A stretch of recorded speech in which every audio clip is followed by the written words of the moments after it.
Thank you, Domenica, for inviting me. Yeah, it's my pleasure to be here. And I'm also to guide you on this journey from cosmic dawn to present day, which means we are going to cover quite a lot of redshifts. And if you have questions, especially the younger students, because I said something where you're like, what the hell is she talking about? Just raise your hand, let me know, and I will stop and give you an explanation because I want you to understand what I'm talking about. So, why do we actually care about galaxy formation from cosmic dawn to present day? Well, we do care because it's what we observe, right? So, at redshift 0, the universe is really nice because we can see a lot. We can actually see star formation regions, we can resolve stars. Today I just looked at some very resolved stars and I was like, yeah, you know, we can do these kind of things. And also elliptical galaxies look pretty nice and we can see clusters and study them well. But already when we go to a higher redshift like 0.3 or 0.4, which is actually already, 3 gigayears less, it's about 3 gigayears in the past. It sounds so small on redshift, but it's actually not that small if you really think about the cosmic evolution. But you can see that we still can resolve galaxies quite well and understand processes that are ongoing. At redshift 1, our universe starts to look not as nicely resolved anymore, right? So now our universe is approximately 6 gigayears old, and galaxies, well, don't look that resolved. We don't see so many details, and galaxy clusters mostly consist of these little red, you can't say little red dots anymore because this was hijacked, but honestly, for a simulator, for me, these also look like little red dots and little tiny red thingies on my screen. But I can go to redshift 2, and then my galaxies become less nice, and my star-forming galaxies look like this, and me as a simulator, I'm like, yeah, okay, it's a miracle that you guys actually learn anything from that. For me, this looks like blobs. And then we can go even higher redshifts. Now we're at redshift 4, and I mean, this is nice. It's a very nice example of about redshift 4, this galaxy. But then you also find these kind of objects, like the ones here from Glaze groups, which is a very old and quite longly quenched elliptical galaxy. And galaxy clusters start to look like this. So basically you have a field with lots of dots in it. And well, some of these clumps actually turned then out to be individual galaxies. So life is getting a bit more difficult to disentangle. But then we got JWST, and again we started to see more and more. So our own universe now is not even a gigayears old, and our galaxies basically are these tiny small things that we see behind other things. But that's not all, we can keep going, right? So nowadays we already managed to go to redshift 8, where we already have a cluster, which is amazing because it's a structure that has already more than 10 to the 11 solar mass in these bound objects. But we don't really resolve any of the properties anymore. And currently still the record holder in terms of age is this beautiful galaxy that you see here. It's at a redshift of 14. And now you're like, this is a very long thing. Nah, ignore the bluish stuff in the upper part that's in the foreground. It just smuggled itself into the picture. So it's actually the red stuff behind it, which is our high redshift, currently still highest redshift galaxy that we know. So to actually understand what we are seeing is quite difficult because as an observer, you always only see one moment in time. So why do we use simulations? Well, we use simulations because we want to stitch all of this together. And that's the nice thing about the simulation. I can try to find my object at a given redshift, and then I can look forward and backward and try to understand what really was the evolution history of my different objects, and how can I understand different processes that drive galaxy evolution through cosmic time. So that's why we talk about simulations today. And before we go into details of physics, I wanted to remind you what kind of simulations we have when we talk about galaxy formation, because there's actually more than just one type. So the cosmological box simulation is probably what you are most familiar with because it has been discussed a lot in the last couple of years. So here we basically start with the universe and we simulate the whole universe from the highest redshifts to the lowest redshifts, and this way we get a statistical representative sample of our galaxies. But usually these simulations are very expensive, which is why you choose your parameter set and then you go, and normally you don't do 100 different tests of that. If you want to do more tests, that's usually when we turn to cosmological zoom simulations. And cosmological zoom simulations basically mean I choose an interesting region, my cosmological box, and then I go back in time, I isolate this object, and I simulate it forward in time again, and that I can do with much higher resolution, because I only care for this region, and I treat everything else, which is far away, just as a lower mass object. Positive side, I can make a very high resolution with that. Negative side, of course, it's a selection criterion and a bias that I plug into that. So that means if I choose not the right objects that I look at, then maybe I try to create the wrong thing or compare the wrong things. So there's a selection bias in this kind of approach. And then there's this third kind of simulation, which actually is highly underrated because people always think about it as the simulation that was done like tumor and tumor, which is basically isolated merger simulations. These are not useful if you want to have a full cosmological formation scenario, of course. But these are the simulations that really can help you understand and test the parameter space, right? Because you have full control over your initial conditions, you have full control over all parameters, and if you want to make a real study of what is the impact of a certain process, this is a very useful tool to use and a very, very powerful tool. So sometimes the answers can't be given by the other simulations. So just in short, this is what I just told you. All these methods have their benefits and all these methods have their downsides. And if you have a question about a physical process, one of the important things is to really use the right simulation for the right question. Because not all simulations can answer all questions. Now, if we talk about cosmological simulations, I brought you a beautiful movie here, because really what you can see is, even with different simulations, the real big difference is what kind of subgrid physics we implement. And here you see it's exactly the same initial conditions run with 4 different codes. It's the illustrious TNG on the upper left, Simba on the upper right. Then you have Astrid and you have Magneticum on the lower right. And you can see how the different prescriptions of when the feedback of the AGN goes on actually changes, although the initial conditions cosmologically are the same.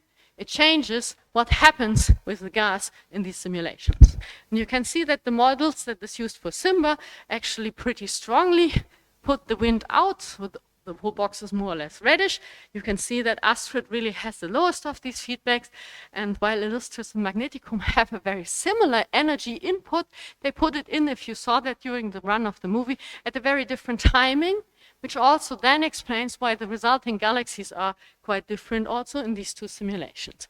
And that shows you that often enough it doesn't really matter 100% so much what kind of initial conditions we are using, but rather what kind of physics we include. Now, this is just the temperature of the gas. Yes, so everything that's red is like, the redder, the hotter. The bluer, the colder. So you basically could see how the feedback went into the surrounding medium and then started to heat up the whole box, or in case of Astrid, not even the whole box. Okay, the downside is, and here I just brought you 2 examples. The first thing you can then test if the scaling relations actually look like observations, right? And here we start to see the problem, because all of these 4 simulations don't look that bad if it comes to scaling relations. They all kind of reproduce them. Sometimes there's one is better in this, the other time one of the others is better at that. But overall, these scaling relations are reproduced by modern cosmological simulations quite well. So the devil really is in the detail, because it's really the different processes that we plug in there that make a difference if it comes to the mass distribution in our galaxies. And then if we want to compare to certain properties, these differences are often what we see. Was it me? No. Okay. So let's talk about physics. From cosmic dawn to present day, so here you can see a diagram you probably all know. This is the redshift, or in terms of gigayears, against the star formation rate. This is a plot from the Gamma survey, just stretched to show you the gigayears. And there you can see that this very famous peak in cosmic star formation rate, which is approximately at redshift 2, really is quite early in the universe, right? And after that, we can see how the star formation has been declining overall over all this time. And So the first thing I want to talk about is the low surface brightness regime, because the low surface brightness regime is a real treasure box. It's a treasure box if we want to understand what kind of merger history do we see when we observe a given galaxy. So let's start with that. Why do I talk about that? And here I brought you two movies, which I really like because it's an observational movie. So what you see is basically an observation of the galaxy with different surface brightness cuts. And what you can see is the deeper you look, the more of these stellar halos pop up, and the more of the features you can see. You can see that these galaxies actually interact. You can see shells and streams and other features like that popping up. From galaxies you're probably all very familiar with. We classified these things in the past quite well in observations. We find these shells, which are basically the structures around galaxies that are symmetrical, and then we find streams, which are often enough single strips that are going around a given galaxy. And so we can look at these objects and actually see, indeed, we find already correlations for these different features with, for example, the stellar mass. And overall, the more massive a galaxy, the more of these features we find, which on the first point is not that surprising, with one caveat. Our Milky Way is still the one which has the most streams and shells. Why is that? Well, because for the Milky Way, we really resolve a lot of stars. So we can see shells and streams that we can't really see for most of the galaxies. So of course, the less massive the galaxy is, the less likely we are to also find these kind of features because they are less pronounced. So whether this is just a pure feature of the fact that we can't see them, or if they really have less mergers, cosmological simulations say it's really just a feature of the surface brightness, but that's as far as we can go. And good for us. A 30 magnitude surface brightness, which is as far as an observer can usually go, is coinciding very well with our resolution limit, which is lovely because we don't have to go to a higher resolution because you guys also can't. It's good. For us, for you guys, not so much for our physics. All right. But if we look at these kind of things, we can actually already start to see certain trends, right? So here you can see shells and streams. The fraction within galaxies is pretty much the same. The black curve that you can see there is from New Horizons simulation, which has more resolution. And here you can see exactly the effect we were talking about. We find much more of these features because it has higher resolution. So these objects then also pop up. But we can also go in these simulations and say, we split this according to environment. So what you see here now is the tidal mass of where the galaxy sits in. And you again have three different simulations and the fraction of galaxies that have such a feature. And first of all, you can see the number of features is largest around halo mass of about 10 to the 13 solar masses. And this is an agreement for all the simulation. New Horizons can't tell you if it goes down there because the simulation is too small. So actually it doesn't have a much larger halo, but all the other simulations agree in going down like this. Now, if you ask the question, where does it go down? Well, the answer to that is actually it does go down only for the satellites. Because if there's a satellite galaxy in a galaxy cluster, it sits there for a while, and that means the time for them to actually make new streams and shells basically goes to zero because they don't really merge anymore, because they're already sitting in the potential of the cluster. If you then look only at the BCGs, you can actually see that the fraction keeps going up because the BCGs are the ones that eat the most. All right, talking about clusters. Clusters have a very nice feature, and this feature is called the ICL, or the intra-cluster light. And the intra-cluster light basically is what happens to the galaxies once they are eaten by the BCG or shredded by the galactic potential, which means usually around the brightest cluster galaxy, you find this kind of light that is very low surface brightness, but it also contains quite a lot of material. So what we did is we actually asked if this kind of material can be used to actually track the formation time of a cluster, because not all clusters start to be born at the same time. Some of them have accreted a lot of mass already early on, and some clusters are only recently newborn. depending on what kind of dynamical state they have, we also expect the galaxy populations to be different. So having a good tracer for how old is my galaxy cluster is actually quite important. However, it's really difficult to measure that, so we made a study, again, using 4 different simulations, Magneticum, Hydrodynamical, Horizon, AGN, and TNG 100. And what you can see here is the mass of the fraction of the light in ICL and BCG compared to all the satellites and all the stellar mass that's in the cluster. And you can see it actually correlates pretty nicely for all the simulations with the moment of formation, which is an otherwise really, really hard to measure quantity. So why is this actually happening? Well, that does happen because there's simply more time for stripping. So if you have more time to eat and shred your galaxies, that means your ICA goes up. But in the moment when a second BCG enters, of course, the total budget is distributed between the 2 of them, and then they are for a while not that efficient in shredding, because which one is now shredding, which means it lowers their shredding efficiency until the cluster has gotten relaxed again, and then it restarts the process and goes back to the shredding business, right? So that's why this is a very, very good clock to actually age-date a cluster. And if you really want to do that, this is the best measure that you can do. And with some modern instruments like Euclid, we can actually do it. And Roman should also be able to add more data to this. And I have to drink it because it's hot.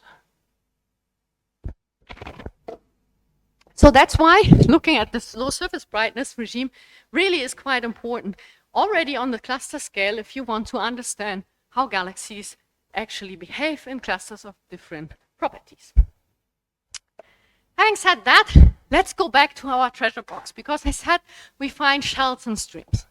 And these shells and streams in themselves are already quite interesting if we can manage to decipher what they actually tell us. And because we're using simulations, we can actually do that. So we can isolate the streams from the galaxy, we can find the progenitor and ask ourselves the question, what was the progenitor? And here you can already start to see a difference. So the progenitors of the shells usually are pretty massive, while the progenitors of the streams, as you can see, tend to be much less massive. The first question is why? Because technically, why should it make a difference? What's the mass, right? Why should one be more becoming a stream and the other more become a shell? So that's why you, in this kind of case, can turn to these isolated simulations. Because these isolated simulations, as I told you, can really test the parameter space. And the first thing we tested is really, does it make a difference in the shell and stream forming properties just from the mass? And the answer to that is no. The mass, no, the size also doesn't play a role. It's a funny thing, it doesn't matter. So although we measure that there is a mass bias, mass in itself is not the problem. So we set up 2 galaxies and collided them using different orbits. And the secret ingredient that really makes a difference is the orbit. If you go into the galaxy center, what you get is a shell. So really radial orbit makes you a shell.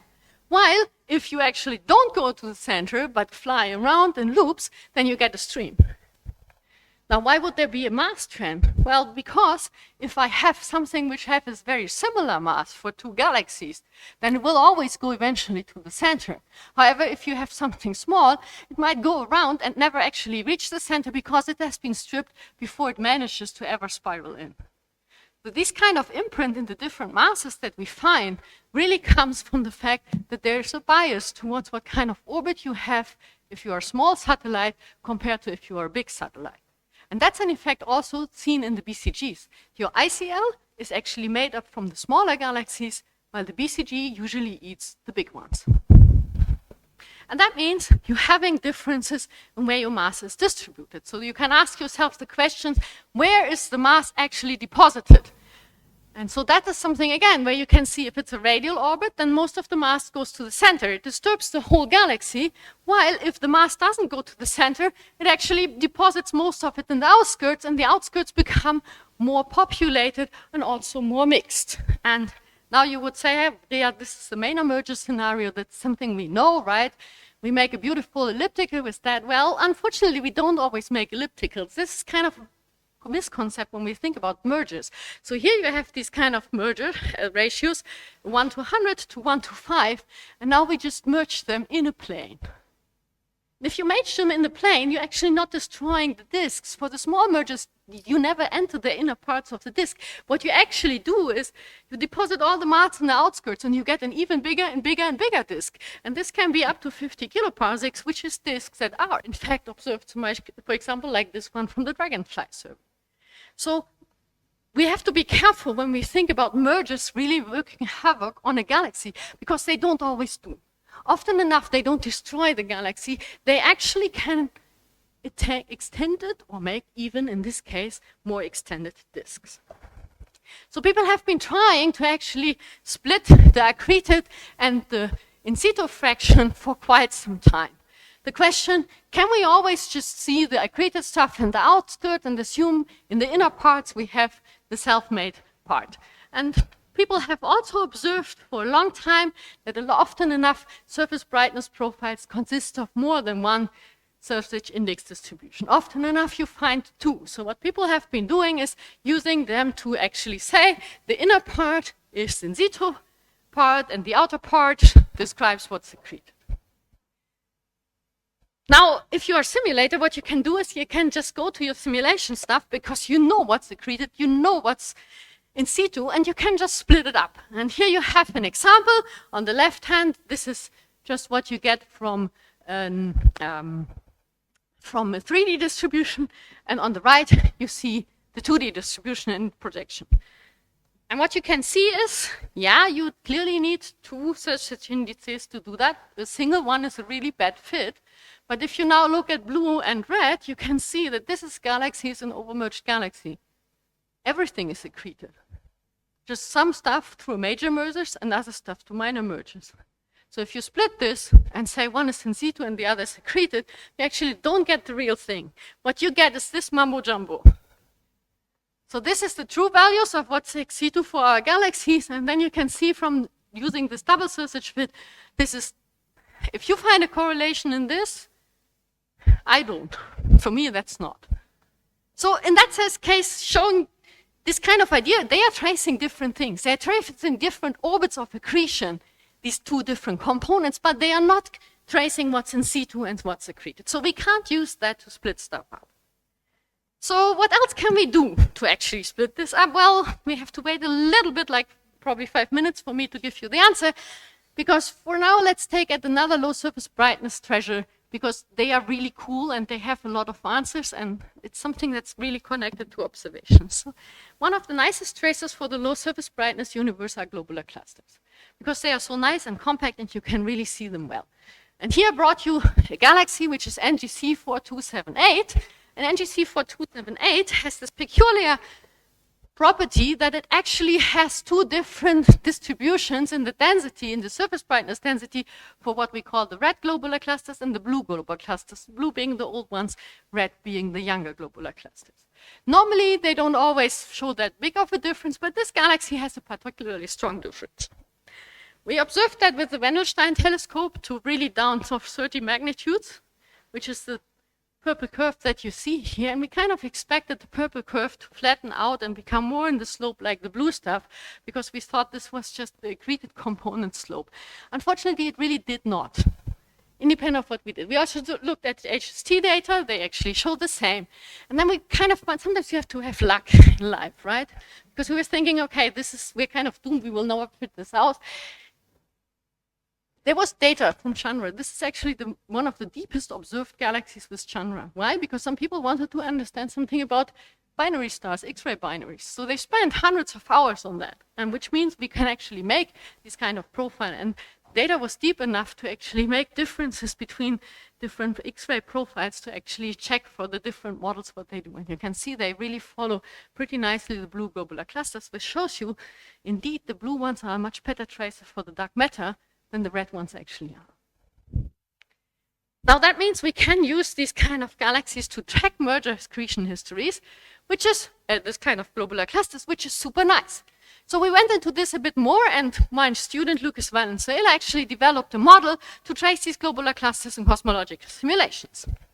And so what we then did is we have here two galaxies which are very similar to the Milky Way in their total mass at the end, but you can see one has a second merger here at lower redshift. And so then we looked, when do the globular clusters actually form? And what you can see is, indeed, that the globular clusters only form during gas-rich mergers. So they are an excellent tracer of when a gas-rich merger actually occurs, but a really bad tracer of when a non-gas-rich merger occurs, because then it just decreases old globular clusters and you don't learn anything. Now this is a nice hypothesis. Can we test this hypothesis? Lucky for us we can, because we have our Milky Way. Milky Way is great because for Milky Way we know much more than we do for any other galaxy. And for the Milky Way we actually know that there was a merger around this 10 gigayears ago, which is the Gaia sausage, Enceladus, whatever you want to call it, thingy, that actually occurred here. And you can see in the distribution of the ages of the globular clusters the observers actually find a second population around the time of when this merger happens. And then they actually went forward and split it up really into the different components. And this GSE is exactly this merger. And you can see indeed, during this merger, a whole bunch of young globular clusters was formed. That means if we can measure the ages of these globular clusters, we actually can trace something which otherwise is untraceable. Namely wet mergers, because wet mergers have the downside that they mix every gas so quickly that usually they don't leave a trace. They don't make you a stream, they don't make you a shell, they just mix everything into the center. But the globular clusters, they know that. They keep a record. So they are the only tracer we know so far where we can really sufficiently say that was a gas-rich merger. Now we're leaving this and go and look at the next quantity for our puzzle. Because so far, so good. This is only recent merging that we can trace, or something which is really difficult to trace. Do we have another window? Indeed we have, which is called the kinematics. Kinematics is a very, very nice and strong tool to actually get an idea of what happens to our galaxies. And here, this is the standard way of actually looking at the galaxies. So for our galaxies, we can say, are they dominated by rotation, or are they dominated by dispersion? And we have this beautiful parameter lambda r, which tells us how much of this is in rotation and how much it actually is in non-rotation. And we split our galaxies usually into different types of galaxies: the non-rotators, or slow rotators, and the fast rotators. Now this means also ellipticals are fast rotating. We can compare this to simulations. And this is the 4 simulations I showed you before. And you can see all of them kind of get the real deal. And all of them also get stuff which is weird. And so you can see all of these simulations have their pros and also their cons. But overall, they capture the kinematics nicely, which is good, because if they wouldn't, then something would be really weird, because they are good approximations of our universe. So they should also approximate the velocity. And so the first thing that you can then do is you can go and check if you see for the shells and streams that you actually find some correlation with the kinematics. And in fact, you do. So in the upper part, this is observations. In the lower parts, it's magneticum. And now you can tell me, but Rhea, they are much more to the right. Yes, because we used all galaxies edge on. Because edge on, we see the largest contribution of rotation, while observers can't turn around their galaxies. If I just take a random projection, the signal is still here, but we wanted to see the cleanest picture that we can get from that, which we did. And you can actually see, indeed, shell galaxies like to be around slow rotating galaxies, while streams like to be around moderately rotating galaxies, which again is in good agreement with what I told you before, right? Because if the shells really go to the center, they mix the galaxy pretty efficiently. So the likelihood for them to really also change the kinematic is pretty high. So talking about kinematic for a second, there's different classes of kinematics in galaxies when we observe them.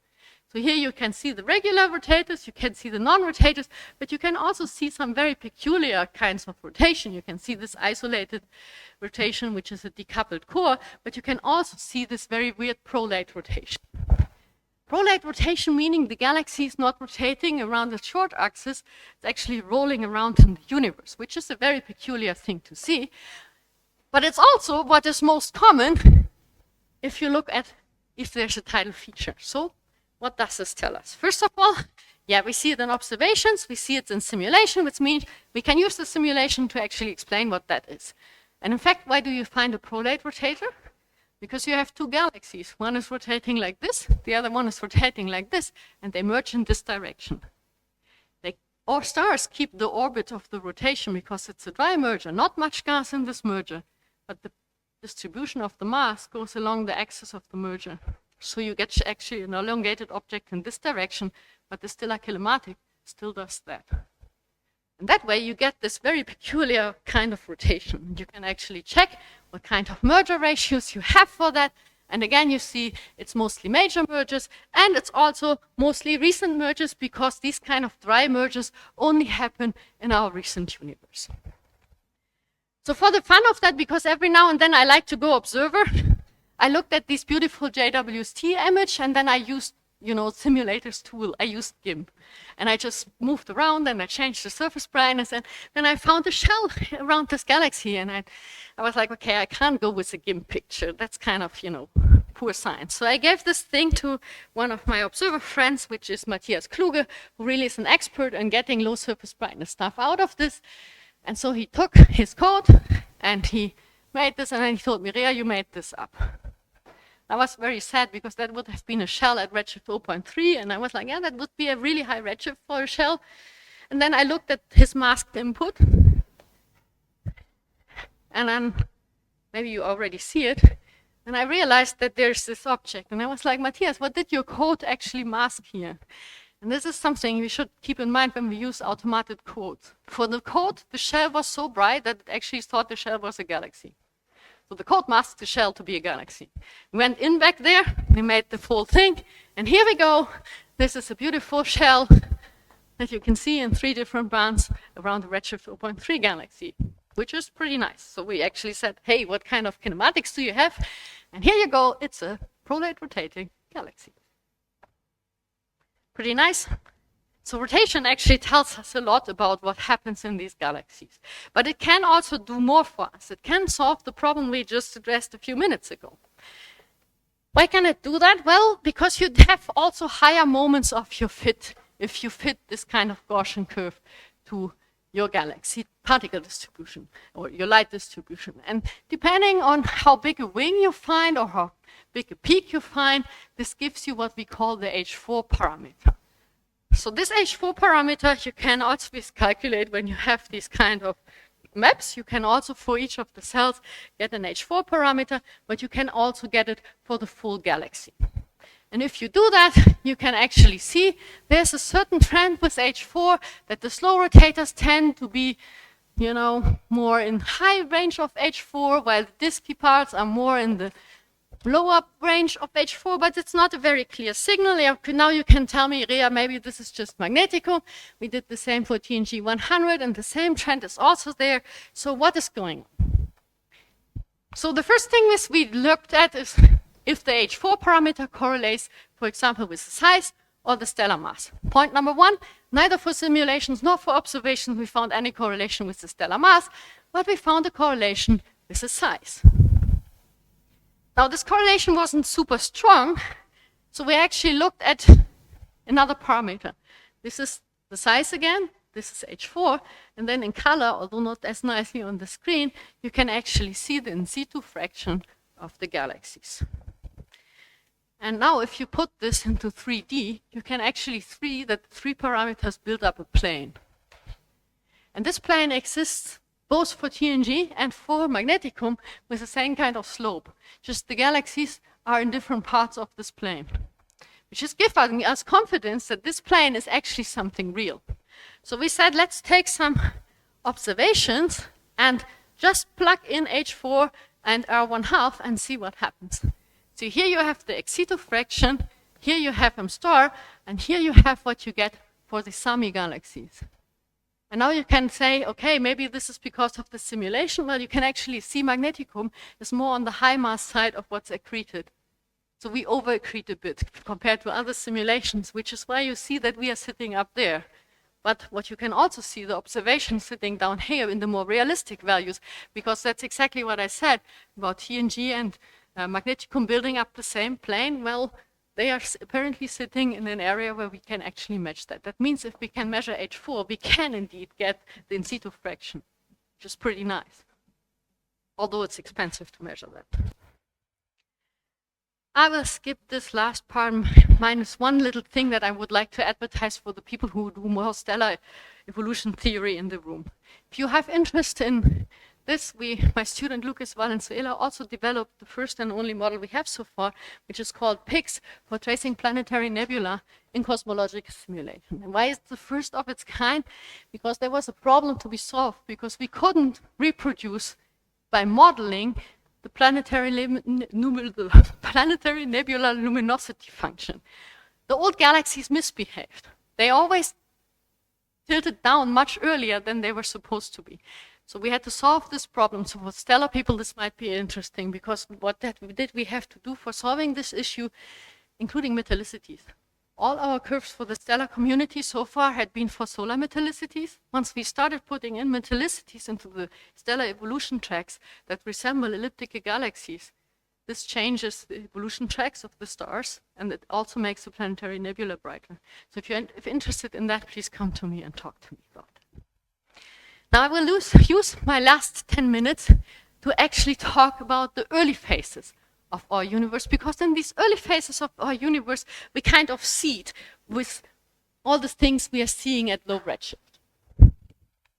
So let's talk about the first cosmic lighthouse. So you have probably heard about the fact that JWST found much more quenched galaxies in the universe than we actually expected. So here you see a bunch of these quenched galaxies, and here you see the number densities on the left of all galaxies, on the right for the quenched ones against redshift. And this is pre-JWST data, and you can see this is what simulations find. And you can see that there is a huge discrepancy at the high redshifts between simulations and observations. And people were always thinking, oh, maybe this has to do with a bias and everything is going to change with JWST.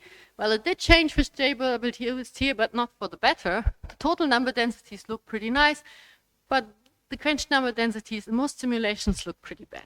And there, the good thing was, for us, actually, it looked pretty nice. So you can actually see this is Magneticum, and you can see that Magneticum actually predicted the right amount of quenched galaxies, which gave us a reason to believe, hey, what we can actually do is we can try to understand where these first quenched galaxies come from.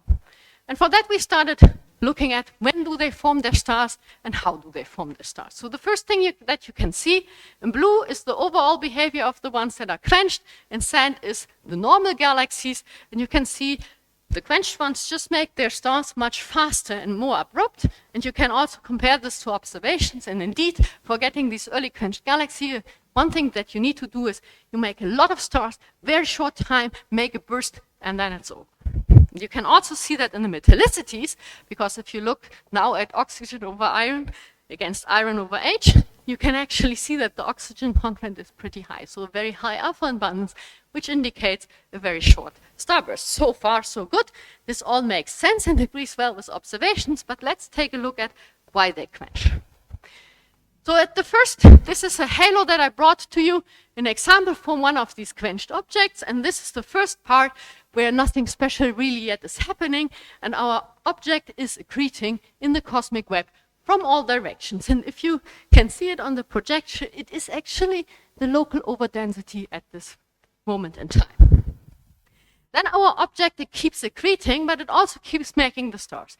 And because it accretes from all directions in a very compact starburst, there's a lot of stars being formed at the same time.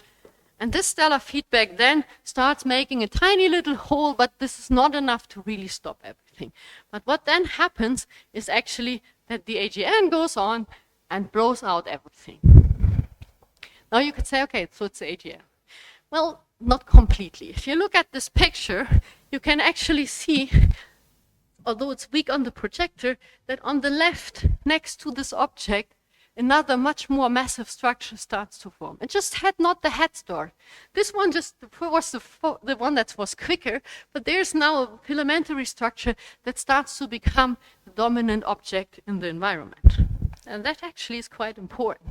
If we ask ourselves this question, is this going to stay quenched or not? Because what happens to most of these quenched galaxies eventually is that they rejuvenate and they go up onto the main sequence. Latest by a redshift of 2, about half of them are forming stars again.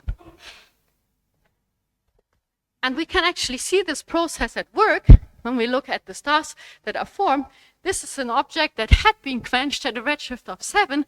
Between 7 and 5, it was a quenched object, and then it re-accreted through a gas-rich merger. And at this high redshift universe, a lot of mergers are actually gas-rich. So we went to the simulation and tracked it through cosmic time and checked how often and how common are these different pathways. So the pathway to always stay on the main sequence, which is the upper panel in blue, or to actually take a break and become rejuvenated. And what you can see here, that most of the star-forming galaxies at present day had taken a break at least once. Most of them actually twice or even 3 times during their lifetime. Now, what does this imply? Well, what we didn't thought about is just like make a little model, you know, nothing super advanced, just a simple model where we assume, okay, we are making stars and we are assuming now we are making stars always on the main sequence, and we assume an IMF. We took the Chabrier, you can also take the Salpeter, and we just check for the galaxy, how would it evolve through cosmic time? And we gave it different starting masses, as you can see here. So we seeded them with different masses and asked the question, what are they going to become when they move through cosmic time? And number one, from this very simple model, you can actually reproduce the observation that old galaxies tend to be more massive and less massive galaxies tend to have formed their stars later. We also get a very good and clean reproduction of the age mass distribution of galaxies through cosmic time. But we also got this kind of finding chart where you can say, okay, I observed my object at a redshift of, let's say, 3 with a mass of 0.5. And then I can say, if they are always on the main sequence, how much mass would they have? And then you end at 10 to the 11 solar mass. Now this should be for Milky Way people already like, wait, what? Because our Milky Way actually did have this kind of mass already at redshift 3, which we know because we can measure the ages. So if we use our model, we get a very clear answer. If the Milky Way, with the stars we know have been made before redshift 3, would have been always on the main sequence, our Milky Way would have 10 to the 11 mass and solar mass. Even if it would have been at only 0.3x below, it would still be pretty more massive than we are. So actually our Milky Way must have taken a break around the time of Gaia Enceladus, and recent measurements actually confirm that they also seem to see that. So this kind of quiescence is actually quite common. And why does this happen? Well, it happens because the environment plays a role. And the environment at these high redshifts is not linear. What do I mean with that? Well, I mean what I just showed you before, that something else is sitting next to it. And that is actually the more dominant node. And to be quenched, it requires that you are not in the densest environment, because if you are in the densest environment, you will just start re-accreting gas, and if you do that, you switch on star formation again. Well, I will just quickly say we can also look at rotation properties now, and we find quite interesting rotation properties, even a slow rotator at a redshift of 4. But overall, that's what I just said. Our galaxies that are quenched don't become cluster quenched galaxies. They actually only make it into groups, if at all. Why is that? Well, we can actually take a look at the evolution of structures that we select at, in this case, redshift 4. And we track them forward in time. And these are the 8 most massive structures in the simulation that actually match protoclusters at redshift 4. And you can see that none of them makes it into the gray area at redshift 0, which is the 10 most massive at redshift 0. So actually, what is massive at high redshift is not massive at low redshift. There is no direct linear connection between that. So we actually checked this by going forwards and backwards. So here it's the 10 most massive objects selected at redshift 0, and you can see that they are all pretty low mass at redshift of 4, while the most massive in the box at redshift 4 don't make it into the highest mass regime. Can we somehow track this? We can, because these protocluster regions, the real protocluster regions that make massive structures, they are spread out over a really big area on the sky at high redshift. Now this gives you an idea of where we might have a problem if we look only at a very small sky patch and the same sky patch all the time. Because if we by chance look at the protocluster region, we will see a different behavior as if we look into an underdense region. But this also explains to you a little bit why simulations have a problem. Because, bear with me for a second. I have to make a decision when I make a simulation about what kind of volume do I choose. So I choose a volume here which is nice, because I can do high resolution, it's a small volume, and this is the biggest node of the cosmic web I can fit into it. Now your observers come and tell me, but I want to have a nice cluster. So I want to have a cluster in it, and for a cluster I need a big node. And you can see the node doesn't fit into my box. So I have to make the box bigger. And then you tell me I want a supercluster, and then I have to make my box bigger. And you see where this is going. I have to make my box bigger and bigger to also get these big structures. However, does this matter for high redshift? Well, actually it does. In gray, you can see the largest structure that can collapse is the small structure on the left. For the blue box, you can actually see, because all these modes overlay, that the biggest structure that can collapse is much larger, which also means the field of influence is much larger. And that, in total, means that we actually have these kind of peaks that are popping up at the different redshifts, but that will only be in the box if it's big enough. And that means I need a large box to actually get these peaks in a frequency that is observed, because when observers see the high redshift universe, they only see the peaks. They don't know if the peak is in an underdensity or an overdensity. And that puts us a little bit into a problem, because just to give you an idea, this is the current simulations of TNG and Magneticum. You see the boxes are pretty big, and then you see the field of influence of a coma cluster. And it's about as big as the TNG 100 box. The coma cluster can't fit. None of our simulations can make this if the box is too small. So if we just say the simulation can't do that, it's a bit unfair, because it by design can't. Because if you want to have that, you have to go for a big volume. Of course, if you go to the big volume, you also have to make the high resolution, because if you don't make the high resolution, you don't resolve the galaxy, which means then you are making your stars too late because the resolution is too low, so you're having a problem. So what you need is a high resolution box with a big volume, because if you do that, then you actually see that these kind of objects that are called the universe breakers are not a problem, because if you get for the dark matter mass, they are actually in the big box. Just the big box doesn't have enough resolution. Because of this issue, we decided to actually start a new project, which is called the Dawn, the Magneticum Dawn simulation, which does exactly solve this problem.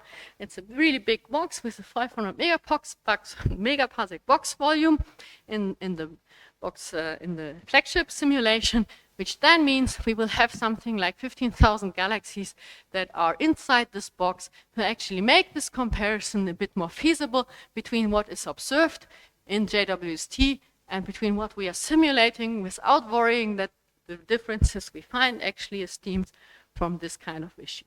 And because we wanted to compare to high resolution simulation, to high redshift observations, we actually also included 50 runs, which are small runs, where we actually tested the impacts of the physics. And we also included especially 16 versions of metals and not just the standard 8 to 12 that people are doing. Why did we do that? Because observers at high redshift told us what are their favorite lines. So here you now see the favorite lines. Why did we decide for 16? Because honestly, we didn't have storage for number 17. So I hope your favorite metal is in there. If it is, you can be happy, because this means we can make direct comparisons in the future. We also implemented that we know what's the source, so we can track if it was supernova type 1, type 2, or whatever. So we can actually give you that and calculate that for our universe. And for the last second, I will show you the very first results of this simulation, which only will take a minute because you have seen this already. So this is our favorite galaxy that we saw that was quenching, and the process I just showed to you. And I told you at the beginning, the mystery of why this one is actually becoming such an early quencher is because it collapsed isotropically. Why do I know that? Because we developed a method to actually quantify what kind of accretion we have. So we actually measure at the Vera radius how is the mode of accretion? Does it come in more isotropic, or does it come in more filamentary? And also, how much of an outflow is there? So this parameterization of these different parameters actually allows us to take a look at what this universe does, because we actually see if we have this parameter in its linear version large and in its logarithmic version large, we have clear inflow from a filament and clear outflow into the opposite direction, while if both of it is small, you can see it is really, really dominated by isotropic accretion. And if we now look at all our galaxies in the universe and its redshift evolution, then you can see this is happening in the universe. So with the high redshift, this accretion is very isotropic because we don't yet have filaments. We don't even have sheets. At this early times in the universe is pretty homogeneous, which means accretion onto halos comes from all directions, which means it's just simply more gas that is funneled into the center. So these early quenched galaxies just have more material to do the job, because you come from all directions, you can't really build up a disk. And what then happens is once they quench, they actually start to evacuate into a certain direction and only leave over the filaments, which is why you can actually see that galaxies that manage to quench are the ones that actually peak to the highest values, which are actually the ones that make the quenching for a long time, while the ones that don't quench or even never quench are the ones which never manage to get filamentary inflow through all of cosmic time. And that shows you that this large-scale structure actually is also quite important to understand galaxy properties through cosmic time. And with this very first nice result, I will stop here. And yeah, stay tuned for more from the Dawn simulations, because we're now working on the papers.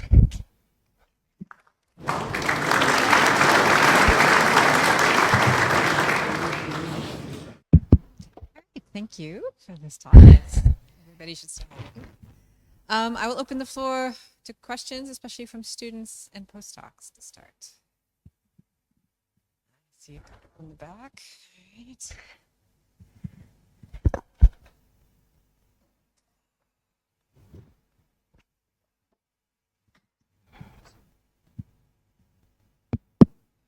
Thank you for the amazing presentation. So, what are your expectations about the roles of the subgrid physics models that we have so far, right? And which of them maybe like contains the source of the tensions that we have in galaxy formation models, you know? Because of course we have the tensions, and some people will say that the problem is, I don't know, general relativity, right? Or like how, yeah, you see. The problem is that we don't really know the which physics contributes what, right? Because, I mean, we are different than any other science in that regard, that observers are really not the ones in the lab. The ones in the lab is simulators, because we just, make experiments. And so, of course, all our simulations are at the same time 100% right and 100% wrong. They are 100% right in that they do exactly what we put into them, and this is the result they should give, and they are 100% wrong because, of course, none of them is exactly like reality. But what you can learn from them, especially at looking at the differences, is which features are more important. And you can see all of them have their strengths at different redshifts. And one thing that we have learned is that star formations seem to have something that drives it, which is redshift dependence. So the best simulation currently in reproducing high redshift to low redshift transitions are those that put a redshift dependence onto their star formation recipe and their energy from the stellar feedback. Now, it's nice to put in some redshift dependence. The question is, why is this happening? And I think we're trying to understand now at the moment why this works, and I think you will get these results in the next couple of years. Also, metallicities change a lot. The binary refraction is actually making a huge difference at high redshift. There's so many models at which we can actually work, and of course then there's people working at cosmic rays and magnetic fields, and who knows what kind of energy input this is going to bring once we have understood that better. So at the moment, I would say we have a pretty good consensus from the different simulation that the biggest problem is not how to make how many stars, but where to make the stars. because a lot of, so for example, Magneticum tends to make them too compact. Other simulations tend to make them too fluffy. And that, of course, then changes how far to its center, how much of it overmerges, how much of it undermerges. So the devil is not anymore in the global properties, it's really in the internal distributions, which why kinematics is so interesting, because it can help us disentangle where and when should the energy be. So the mass loading, I think, is going to be something we will work on a bit more in the future. Perfect. Thank you.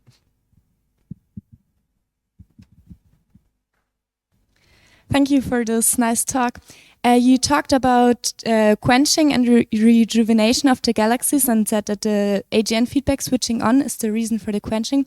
I was wondering if you could tell a bit more about the reasons for the rejuvenation later. What triggers that? So normally what happens is that you merge with something very gas-rich, and that usually happens when you are in a more dense environment, because that means you are the likelihood at this high redshift. It's the opposite of what happens at a low redshift, because if you're sitting below redshift 2, when you're sitting in a dense environment, it usually means more stars. It usually means more tendency for dry mergers, which is why you see what you see for the BCGs. But before redshift of 2, dense environment means lots of gas. And that's why fundamentally it means you rejuvenate by default. You just can't stop it. The only way to stop it is if I was the major node when I started to grow, but then this was the big bully which grows faster, and it just tells me, haha, I won. And then this one is sitting here and it's just not accreting because that one gets all the fuel and this one starves. And these are the rare objects which actually manage to stay quenched from a high redshift to a low redshift. So the galaxy I showed you from Carl Gaisbrook is probably one of these poor bullied high redshift galaxies that just wasn't allowed to reaccrete any gas. And when I say it changes at redshift 2, this is, who knows when, like approximately 2-ish.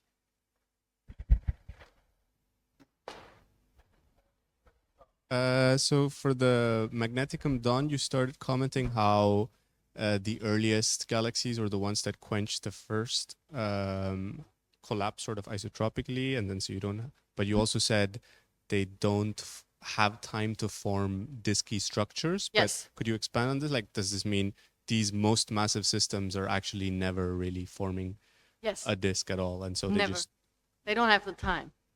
Okay. Time they need. I mean, we are talking about 300 mega years after the universe started, right? So the time you need for actually building up a disk at that mass, for redistributing the angular momentum, is too large. For actually then also having a starburst, because you have a starburst of about 100 mega years, you have to start the whole business. So I mean, they are in pretty dire need for something fast, and the only mode that we could find that works for them is really the isotropic ones.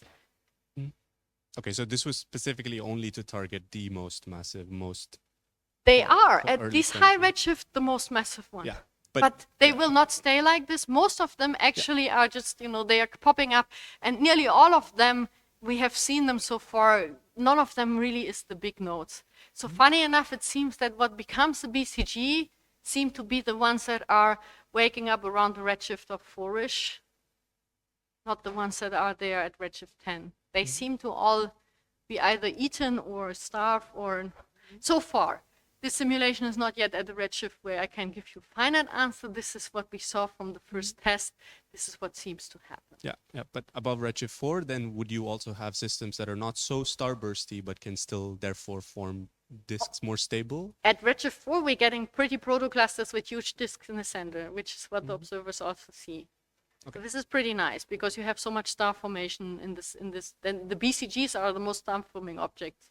So the big wheel galaxy that I showed you at the very beginning, it's also actually in the center of one of these protoclusters. People originally thought the quasar that's next by would be the most massive one, but it turns out that thing is an order of magnitude nearly bigger. It's just because it's so extended, it didn't look like the big one. And only with JWS2 we actually saw that this is more massive.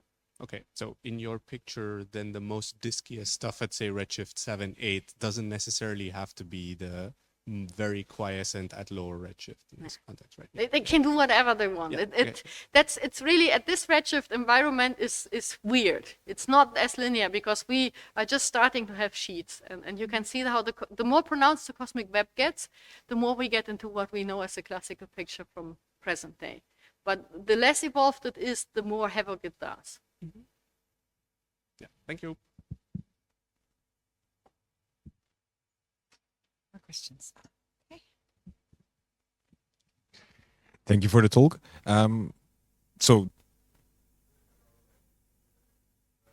I was about blue stuff being spring and like young, and red stuff being old, distant, and but when we looked at the global, I was thinking like old stuff is less rich because like they are old, like it was preceded. Well, that's because so the blue and red comes from the observers who actually observed first that there's two populations in metallicity, which is why they called them one were slightly redder than the other ones. And that's why they started calling them red and blue, and then later on they figured out that the age is exactly the opposite around. So it's very annoying because, yeah, in our brains it's coded the other way around. But yeah, for these globular clusters, the red ones are actually the young ones and the blue ones are the old ones. It's very messy, but yeah. And sometimes I mix it up, so that's why it's always important to show the plot, because in my brain it's also encoded the other way around.